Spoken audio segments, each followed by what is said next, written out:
Hi, I'm Niamh, and I am the designer and owner of TRAMP TRAMP on George Street, which is the oldest street in Australia, which I feel like is such a flex. I try and keep myself really open. I'm just like grabbing references from like certain colors, certain ideas, random images. It's a feeling. Just some bunny girls. Oh, someone placed an order. Cute. Okay.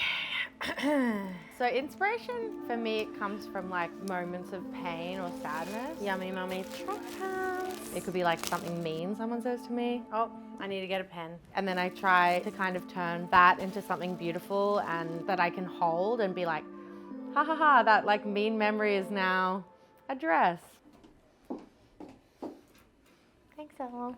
Fashion, I think, is so amazing because it is one of the only things that engages with the body. Obviously, that can make it really difficult because it butts up against identity, culture, economics. It's so personal, intimate, and like powerful in that way. If you're fat, like I am, and you like let your belly out, you like walk down the street in something tight and colorful when you've been told like, oh, you should be wearing like black shift dresses, that's gonna make you look slim. You're owning that part of your identity. I once heard Benji Ra, who's like this trans icon, said this thing about visual medicine, which really resonated with me, which is like by us being proud of being ourselves in public spaces. So cute, right? We are actually healing other people. Like other people see that and they're like, whoa, look at her belly. Maybe my belly's okay too. That's like you put them to sleep, you know?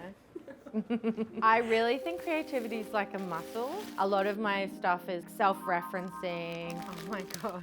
So there's like the design for this dress on this dress. And then like all the writing is just like little thoughts I have, you know? It says, I love skater boys, but I love, you're gonna have to bleep this because he's my ex and I don't really wanna.